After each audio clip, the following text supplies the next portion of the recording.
Welcome to It's a Woman's World, a show which looks at any and all topics under the sun from a woman's point of view.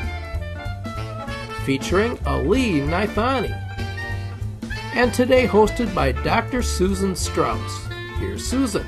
Hi, welcome to It's a Woman's World. I'm Susan Strauss, and we've got two great guests today.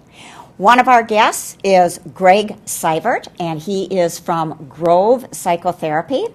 And our other guest is Bonnie Watkins, and she is one of our crew members here. She also is writing a book on the future of the women's movement, and she's the former director of the Minnesota Women's Consortium. So we're talking today about psychology and gender, and how do the two mesh or not mesh? And I think we'll start, first of all, by saying welcome. I'm glad that you both are here. Thanks, Susan. Yeah, my pleasure. And Greg, I think we'll start with you. I mean, here we have a man who is working at Grove Psychotherapy and has for years, and it's a feminist psychotherapy collective. So tell us about the Grove Psychotherapy, a little bit about its history, Sure. and how you came involved. Okay. Like many things, it comes by accident and unthinkingly. But Grove was actually first called Sagaris and was formed in 1973 and was formed as a women's therapy collective. And it was and has been the longest wholly owned women's therapy collective in the country. And Greg, could you just say for the viewers, because I wasn't sure what collective meant, maybe you can just explain to them what that is. A collective is, it's kind of a management model. It's non-hierarchical. There is no ranks. There are no officers. All decisions are made in a consensual kind of manner. And every role and every aspect is respected in that way. Okay. Cool. And you also have to say what a Sagaris is. Yes. Okay. A Sagaris is a double-headed axe. And it was adopted by the founding women because the double-headed axe, the Sagaris, was used by women of olden times. One edge of the axe was used in the fields where they would plow furrows in the fields. And the other side of the axe was kept to ward off marauding bands of men. Mm-hmm. And so it sort of spoke to both the nurturing aspect of being a woman as well as the need to be able to protect and defend oneself. So I love it. I love it. And Bonnie. I want one. Yeah. Well, and Bonnie, tell us, you know, you're an activist and you've been dealing with gender, we'll say equality and inequality for years. When you think about psychology and gender equality and inequality merging, tell us a little bit, first of all, how would you define gender inequality? Well, it's a multifaceted thing, and actually these days I talk about not only equality but justice as the goal, because things like, you know, when men can get equally pregnant, then we'll have equality. You know, there's stuff we want besides being treated exactly the same, right? Yeah. So, you know, having a rich, full life in the exact same way that men do. But specifically to me, that means women are 51% of the people in any room. Women's bodies and women's health care is fully, you know, accessible. You don't get any of that, oh, you have a uterus, that's weird. You know, that still happens sometimes in doctors' offices. The safety issue and the peace in your home, on the streets, in the community. Mm-hmm. Economic justice, meaning you have just as much money in your pocket as the guy next to you.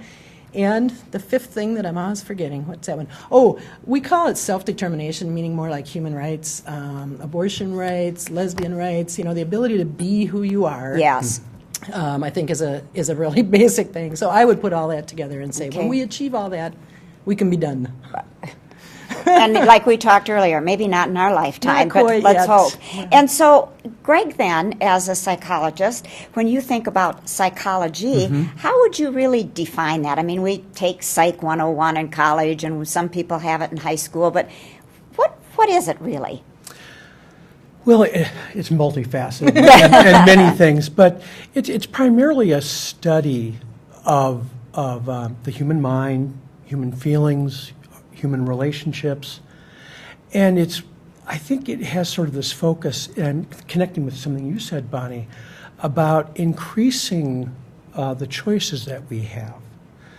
How we look at the world, how we see things, how we see ourselves, constrain us or open us up to being in the world. And the practice of psychology is to understand what are the things that inhibit us from fully being human.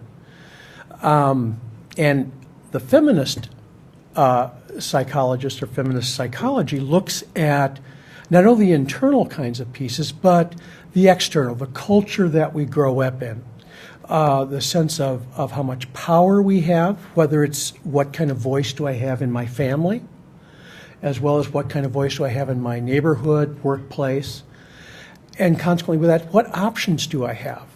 And certainly the women's movement has really increased at least the plausibility of options and choices. And then also looking sort of at status, class, how we judge a person's position in society. That opens up or closes things for us.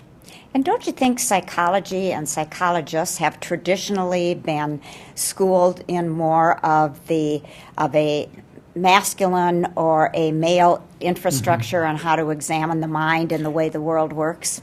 Well said, Susan. There's some work called the mismeasurement of man, where we have defined healthy human growth in masculine terms. So that, an example would be that men tend to have a high value that they place on themselves and on their work. Women tend to, not all of course, tend to not do that same kind of evaluating. Well, traditional psychology has noted that, that woman suffers from self-esteem loss. Another way of looking at it is that a man overvalues what he does. Example of Erikson's theory of personality development really highlights individuation and separateness. And so, what do you say about a woman's mental health if she is worried about her children, worried about connecting with them? Or you know what, I just have to interrupt because this is something that just enters my life all the time, particularly with younger women, but some women, not very young at all, who are terrified of being alone. Yes. And, talking about relationship issues over and over, I've had women who just seem like really smart, outwardly confident people, sometimes with impressive jobs, saying, I know the guy I'm with is a jerk, but I cannot dump him because then I would be alone, and I cannot be alone. Yeah. And that to me fits exactly with what you're talking about. It's sort of a self-esteem issue, but it's sort of a who am I at all issue. As an independent person. And say a little bit more too, Bonnie, about capitalizing on what Greg said about women in terms of our connections, that we don't always separate, aside from looking at our relationships with men, but our relationships with each other as women. Well, again, it's my focus as a political person trying to change the world and bringing people together, because more people working together are always more powerful than one person alone. Women have trouble coming together, other than that role where, the guys all go out and watch the football game in the other room and the women wash the dishes in the kitchen together. In some ways, that sounds so 50s to people, but I think that is still happening a lot. Yes. So women are used to being together, but valuing each other, talking about our work, asking for help with our work lives, asking each other to fund our projects, doesn't come easy. And I think in your book, you're talking about what? Joy, love, and laughter. Yeah. And that with the women's movement, one of the positive pieces was that women came together, and not only towards a common goal, but to connect up and feel that joy, love, and laughter. Right. But you don't get it by kind of cruising along doing your prescribed roles all the time. That's I think right. you get to that level of love and joy and bonding by being vulnerable together, sharing the things that aren't working in your life. Yes, that's right. And that's, to me, that is kind of in the realm of psychology. I feel like there's almost a duality between, the political people who don't like that touchy-feely stuff, and the psychologists who are, always talking about that same touchy-feely stuff. But in reality, as you all know, the lives we lead, they are so intertwined all the time, and both can be stoppers. Yes, they can. If you have some huge relationship issue or esteem issue or, big secret about your past, you are not going to be successful in not politically in the sense of being elected, but in the sense of achieving system change goals for policy change. Well, Greg, what I'm real curious about is how did a guy get in with all these feminist women, and you've been the only one there as a male, correct? Yes. And tell us what a feminist man is all about in a therapy setting. Or anywhere, really.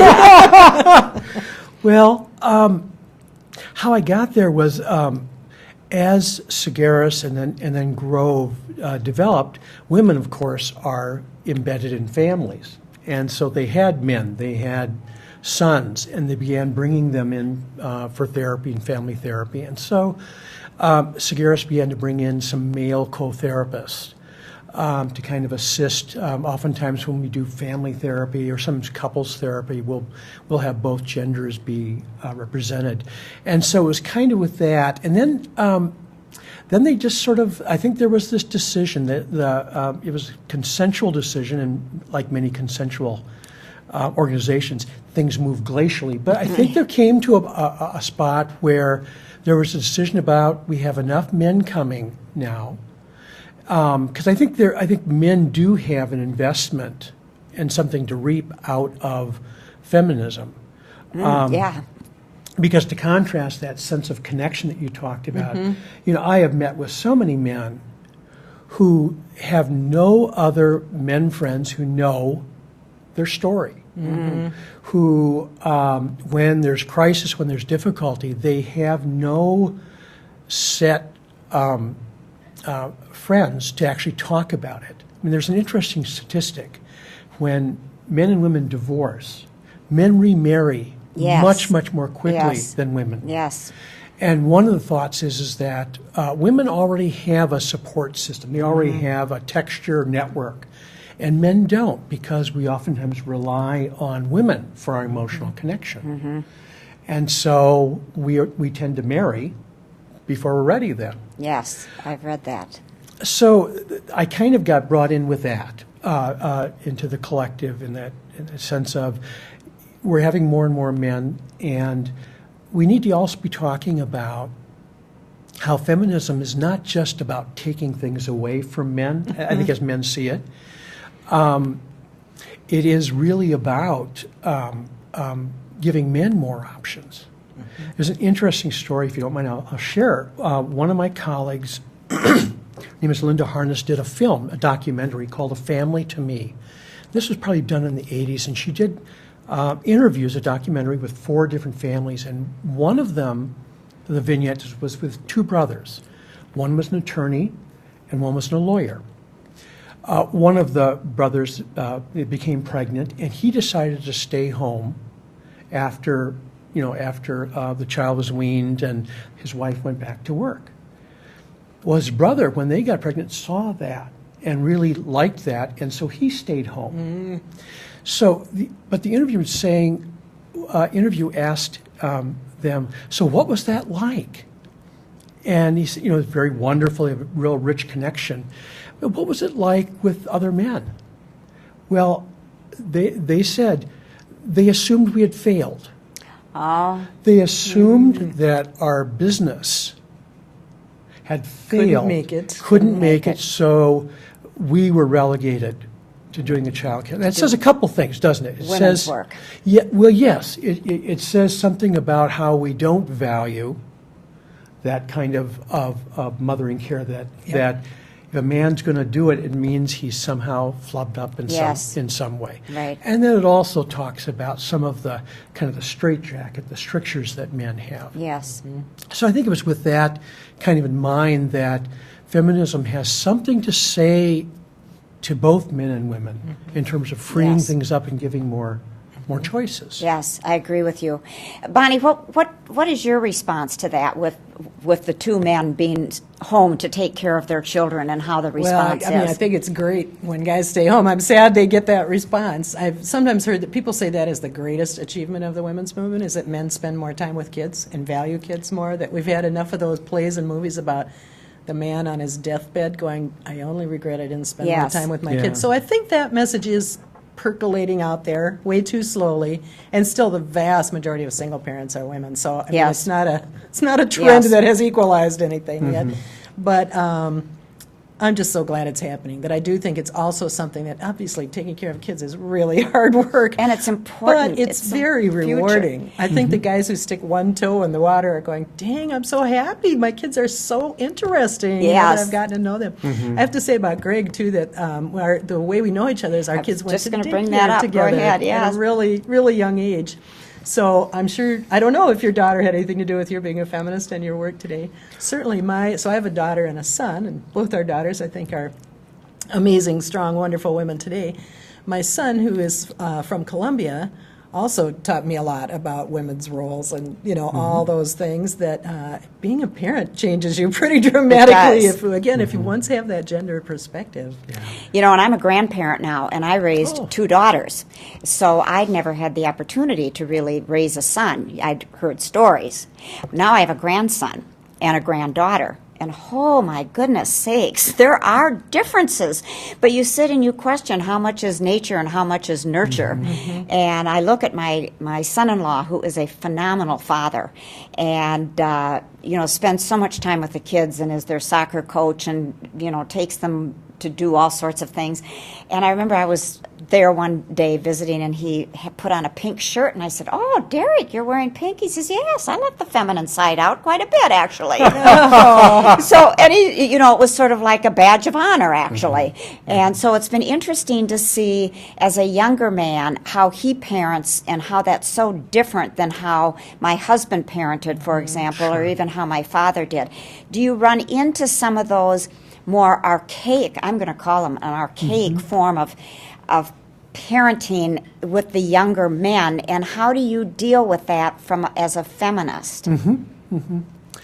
Well, quite frankly, with the younger men, I see them as being really wide open to having all kinds of new roles. I think the majority of couples that I come and see, the men are really, at least intellectually, open. Yes.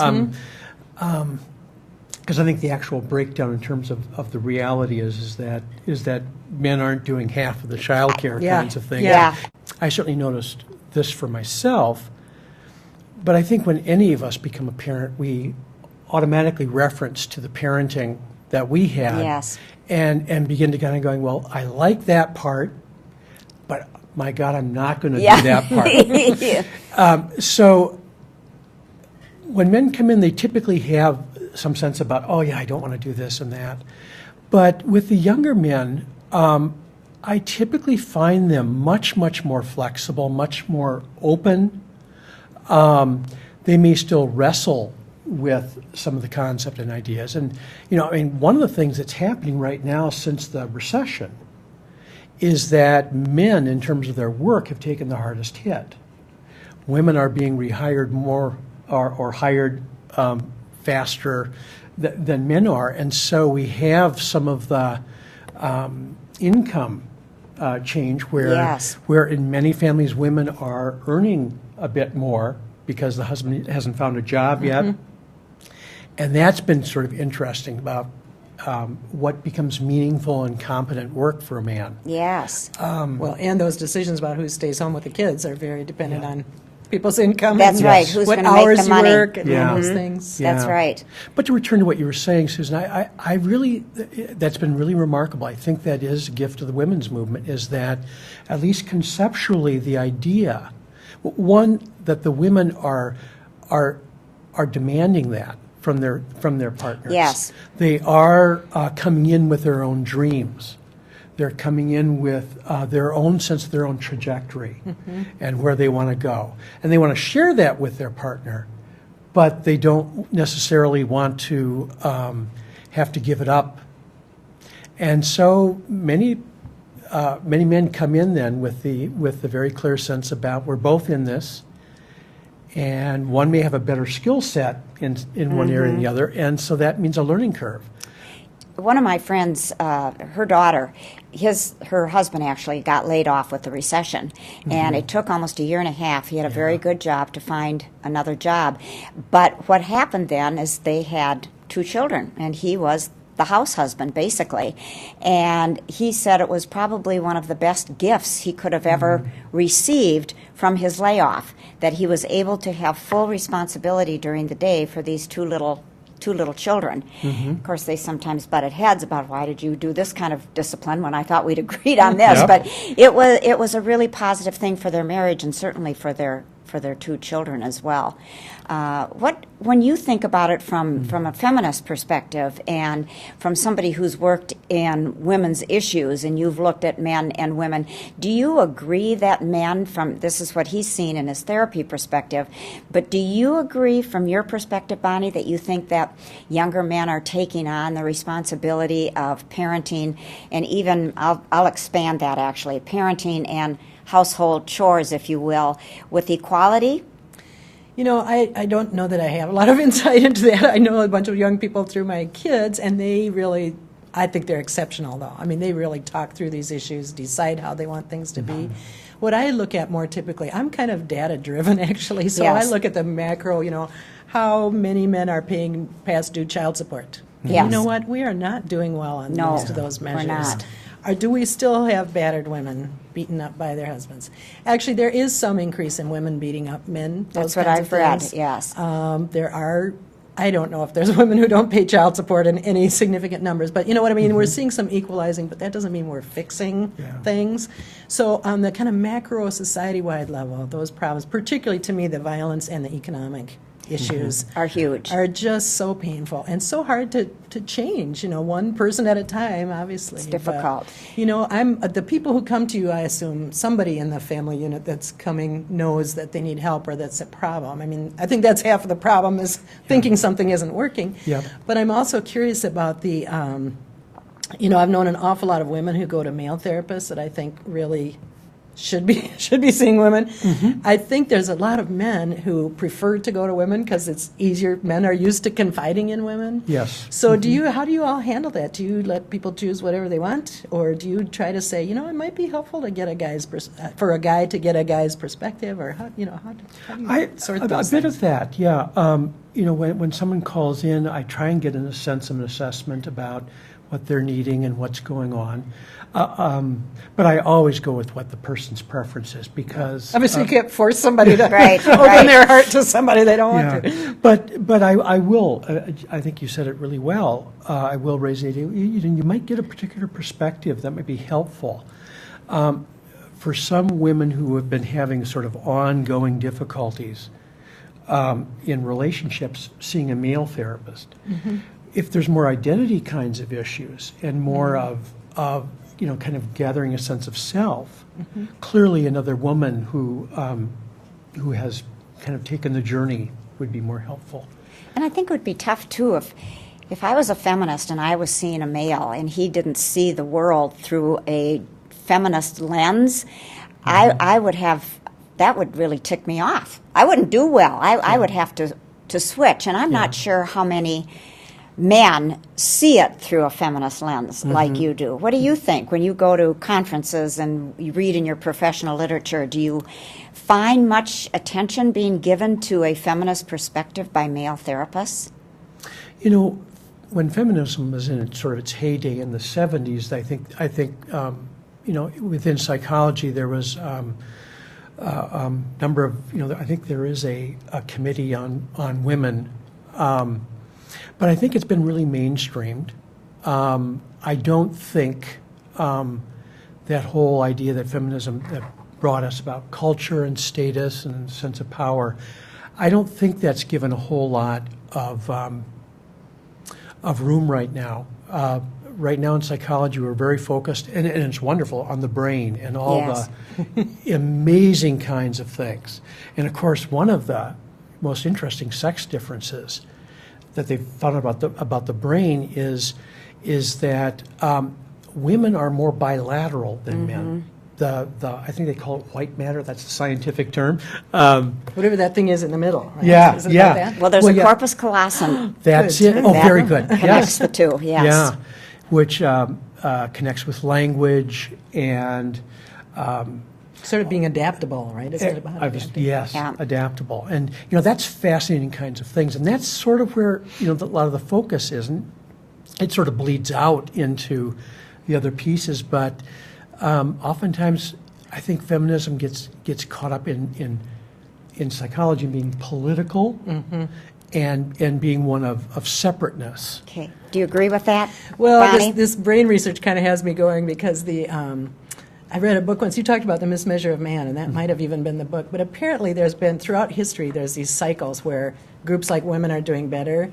Then there's a whole flotilla of researchers who want to go out there and like weigh brains to determine whether men's brains weigh more than women's. Oh, yes. And they've never really succeeded at showing any real differences Yeah. in those things. I think that the truth of the matter is, brain-wise and virtually everything else, there's more overlap between men and women than there agree. is Oh, yes. difference. Yes. But there's such an anxiousness to prove that we're different, and it's innate. Yes. The other thing I hear about a lot Not of just brain different, research but is better. that your brain is changing all the time. Yeah, So if plasticity. women spend more time interacting with children, for example, and adapting to children, that makes your brain Yes. more adaptable. Yes. So people, I think, often draw the wrong conclusions. Yeah. And I've seen some like people programming things for girls going, well, you have to present things to girls in a certain way because their brains are like this. I'm going, ooh, you're scaring Yeah. me here. Yeah. You It know? is scary. But it is fascinating. It I is. do just think it's too bad if the whole profession of psychology is kind of taken off the gender lens. I mean, I think the lived experience of people who are feminists to the core is you are never going to put that toothpaste back in the tube. No. There's no way I can see something as not being at least interesting to say, what if that was a man? How would that be different? And I think it's critical, actually, that psychology embraces that gender lens, as we had talked about. Well, our time is running out. It goes fast when we're talking about a topic that we're both interested in. So, Greg and Bonnie, I thank you very much for joining us today. It you're was an welcome. interesting discussion. And thank you for joining us for It's a Woman's World. And we'll see you next time. Bye-bye.